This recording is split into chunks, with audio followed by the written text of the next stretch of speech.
एक खामोश मोहब्बत। बिस्मिल्लाह। अस्सलाम वालेकुम दोस्तों। आज की ये कहानी सिर्फ एक दास्तान नहीं बल्कि एक खामोश मोहब्बत की तर्जुमानी है। कुछ एहसास जो लफ्जों में नहीं ढलते और कुछ मुस्कुराहटें जो आंसुओं के पीछे छुपी रहती हैं। ये कहानी है उस मोहब्बत की जो कहीं नहीं जाती, बस महसूस की जाती है। तो आइए एक ऐसी तन्हा सी लड़की की आवाज में सुनते हैं एक खामोश मोहब्बत। बस एक कहानी शुरू होने से पहले अगर आप मेरे चैनल पर नए हैं तो कहानियों की दास्तान को सब्सक्राइब करें, नोटिफिकेशन बेल को ऑन करें ताकि हर आने वाली वीडियो की सूचना आपको सबसे पहले मिले। और अगर कहानी पसंद आए तो वीडियो को लाइक और शेयर ज़रूर कीजिए। चलिए अब चलते हैं उस खामोश मोहब्बत की ओर। सब मुस्कुराते हैं, कोई खुलकर तो कोई चुपचाप, और चुपचाप वाली मुस्कुराहट ज्यादा सच्ची होती है। ये सुनते ही उस अजनबी ने पलटकर मेरी तरफ देखा और मैं लाख चाहकर भी अपनी मुस्कान को वापस नहीं ले सकी। तुम हंसती क्यों नहीं? ये सवाल न जाने कितनी बार लोगों से सुना था। शुरू शुरू में अजीब लगता था, फिर आदत हो गई। अब तो कोई पूछता भी था तो ध्यान ही नहीं देती। मैं खुश रहती थी मगर लोग मुझे संजीदा सीरियस तबीयत वाली लड़की समझते थे और मुझे भी शायद अपना यही तासुर पसंद आने लगा था। ऑफिस में भी लोग ज्यादा बात नहीं करते थे, सिर्फ काम के वक्त। और जब कोई नया आता तो उसे पहले ही बता दिया जाता, उससे ज्यादा बातें मत करना, वो हंसती नहीं है। मगर फिर उसकी एंट्री हुई। नाम था अर्शदी। जब वो पहली बार मेरे पास आया तो पीठ पीछे किसी ने कह भी दिया, इससे हंसी की उम्मीद मत रखना। मगर उसने जो कहा वो पहली बार किसी ने कहा था। सब मुस्कुराते हैं, कोई खुलकर तो कोई चुपचाप, और चुपचाप वाली मुस्कुराहट ज्यादा सच्ची होती है। और मेरी मुस्कान जैसे वहीं ठहर गई।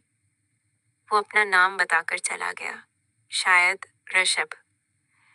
ऑफिस का माहौल धीरे धीरे बदलने लगा। जहां ऋषभ होता वहां हंसी ठहाके गूंजते। मुझे न चाहते हुए भी उसकी मौजूदगी अच्छी लगने लगी। एक रोज जब मैं ऑफिस पहुंची तो सब कुछ बदला बदला सा था। मैं अपनी सीट पर बैठकर काम करने लगी। तभी जोर से आवाज आई, मैं चौंक गई। सामने केक लिए अर्शद खड़ा था और सब लोग गा रहे थे।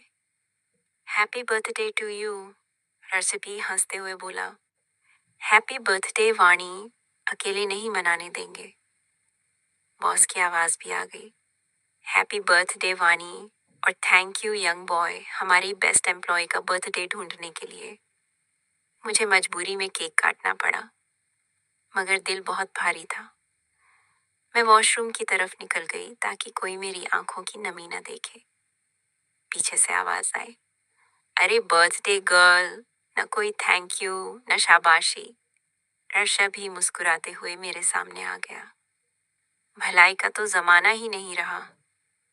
मगर जब मेरी आंखें डबडबाई हुई देखी तो वो चुप हो गया।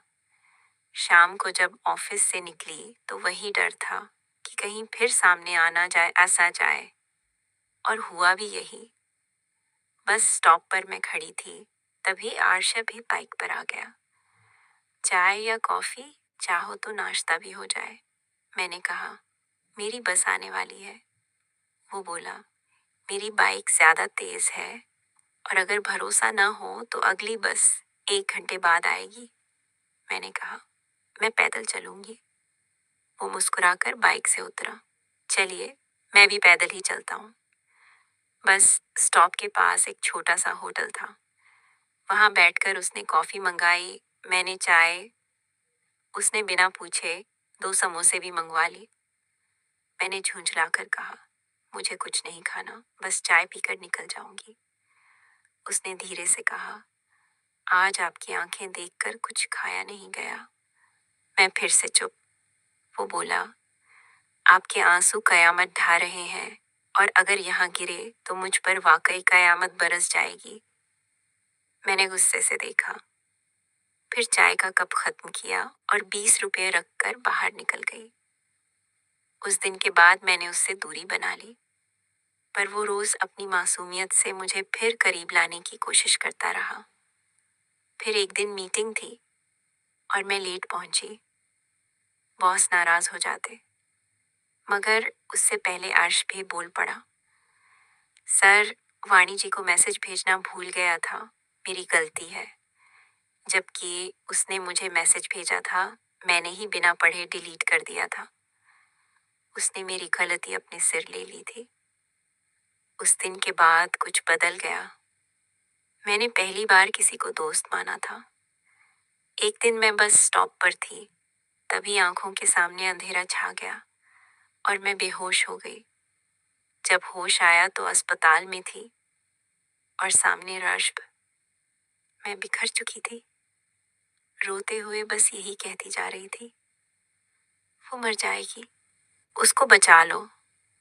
मैं क्या कह रही थी, मुझे होश ही नहीं था। डॉक्टरों ने कहा ज्यादा मानसिक तनाव है। जब मैं ठीक हुई तो राशा भी मुझे घर छोड़ने आया। ऑटो में बैठते हुए हल्का सा मजाक किया, चिंता न करें, सब खर्चा नोट कर रहा हूँ, वसूल लूंगा। मैंने बहुत धीरे से मुस्कुराते हुए कहा, जो उधार चढ़ा है वो चुका नहीं पाऊंगी। उसने कहा, बस अब आराम करो। घर पहुंचे तो सब कुछ सेट करके रश्ब जाने लगा। मैं कुछ कहना चाहती थी मगर चुप रह गई। उसने मेरी चुप्पी को पढ़ लिया। अगर इजाजत हो तो हॉल में टीवी देख लूं? मैंने सिर हिला दिया। कुछ देर बाद जब वो सो गया तो मुझे नींद नहीं आई। मैंने एक पुरानी डायरी निकाली और उसके सवालों का जवाब लिखकर उसे दे दिया। रात भर वो मेरी डायरी पढ़ता रहा। उसने जाना कि क्यों मैं नहीं हंसती, क्यों मेरा बर्थडे मेरे लिए गम की निशानी है। उसने जाना कि मेरे माँ बाप अब नहीं है और मेरी माँ जिसे चाहती थी उसी ने उन्हें मार दिया। वो केस विनीता की अम्मी ने लड़ा, मगर रसूख के सामने सच हार गया। सुबह उसने मुझसे कहा, मैं तुमसे एक बात कहना चाहता हूँ जो शायद तुम्हें अच्छी ना लगे। फिर उसने मेरा हाथ थामा और कहा, मैं चाहता हूँ कि अब तुम सिर्फ मुस्कुराओ और मेरे साथ रहो। मैं हर तकलीफ में तुम्हारा साथ दूंगा। मैंने रोते हुए कहा, शायद मैं तुम्हारी तरह हर बात पर हंस ना सकूं, मगर मैं कोशिश करूंगी। उसने पूछा, ये हाँ था ना? मैंने हाँ में सिर हिला दिया। वो बोला, अम्मी तुमसे मिलकर बहुत खुश होंगी। मैंने मुस्कुराकर कहा, अम्मी तुम्हारी नहीं, अब हमारी अम्मी। और मैं उसके कंधे पर सर रखकर जिंदगी की सबसे सच्ची मुस्कुराहट के साथ चुप हो गई। अगर आपको ये कहानी पसंद आई हो तो मेरे चैनल कहानियों की दास्तान को सब्सक्राइब करें, शेयर करें और कमेंट करके बताइए क्या आपको भी कभी किसी की मुस्कान ने जीने की वजह दी है।